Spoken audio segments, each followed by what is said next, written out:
Boa noite. Gostaria de agradecer pela oportunidade de estar aqui nesse momento, falando um pouco. Eu gostaria de falar rapidamente sobre um aspecto do eixo 3, e antes disso eu queria dizer que, como professor Álvaro, eu também comecei a ser professora muito nova, com 13 anos eu comecei a dar aula, eu comecei a alfabetizar com aula particular, e eu tenho o prazer de dizer que o meu aluno ele já está estudando para prestar concurso, então é uma prova, né, do que foi dito, que quando você é alfabetizado da maneira correta, você consegue ensinar isso de maneira simples, né?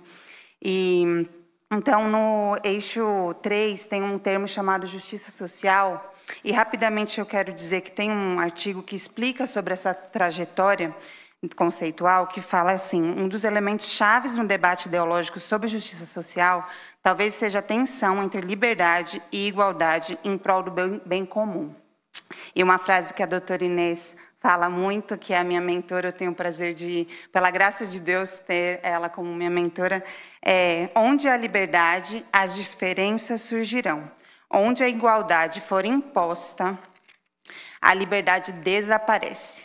Então, esse documento final da CONAE parece respeitar as diferenças, mas, na verdade, impõe uma única maneira de compreender o direito à educação, aquela que está de acordo com as suas ideologias.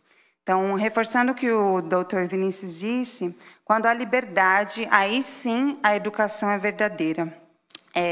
E para dar um exemplo dessa imposição, o documento impõe uma única forma, uma única visão da modalidade da educação especial, a inclusiva, que seria a inclusão radical. Eu estive como observadora na etapa estadual e na nacional, e lá, em um dos momentos que foi discutido o texto, foi pedido que incluísse na perspectiva inclusiva, em todos os momentos que falasse sobre educação especial. E essa alteração foi aceita por todos naquele momento, e eu tive a oportunidade de, no contexto como aluna na USP, eu fiz pedagogia lá, e a proposta era estudar, comparar várias modalidades de educação, e eu escolhi a educação especial para estudar as escolas que tinham a visão específica, né, escolas específicas de ensino, todo o grupo que era em prol da escola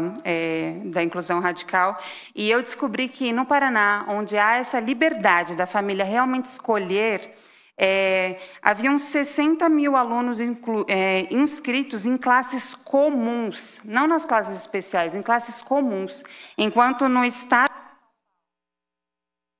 Aqui deu pane, vai ter que ser tudo por aí, aqui não está funcionando mais. Mais um. Não.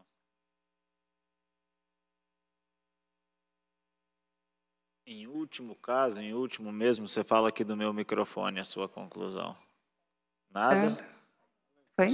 Muito obrigada. Já estou terminando. Então, no estado de São Paulo, que tem a população que seria... Na cidade de São Paulo, comparado o estado do Paraná com a cidade de São Paulo, que tem a população igual, em classes comuns no estado de São Paulo, onde há uma imposição maior, haviam só 40 mil alunos inscritos. Então, isso é mais uma prova de quando há liberdade, assim, realmente existe a educação, né? E minha mãe foi professora no estado durante muitos anos. Meu pai sempre amou a política, estudou política, e eu cresci nesse contexto, né, de educação, e tenho essa oportunidade de poder observar essas coisas. Observei na faculdade e lá na CONAE tive essa infeliz surpresa, né, de ver lá também. E eu queria só finalizar com um versículo dizendo assim: ó dinastia de Davi, assim diz o Senhor, administrem justiça a cada manhã, livrem o explorado das mãos do opressor. Na minha formatura da pedagogia, todo mundo que diz sobre liberdade, diversidade, todo mundo citou as mesmas frases do Paulo Freire, mas aqui, pelo menos 1.200 anos antes de Cristo, já fala sobre isso, sobre livrar o explorado das mãos do opressor. Senão, a minha ira, a ira do Senhor, se acenderá e queimará com fogo inextinguível, por causa do mal que vocês têm feito. Não livrar as crianças que a cada manhã são oprimidas por essas ideologias é um mal que nós temos feito. Então, nós precisamos nos levantar por essas crianças do Brasil. Muito obrigada.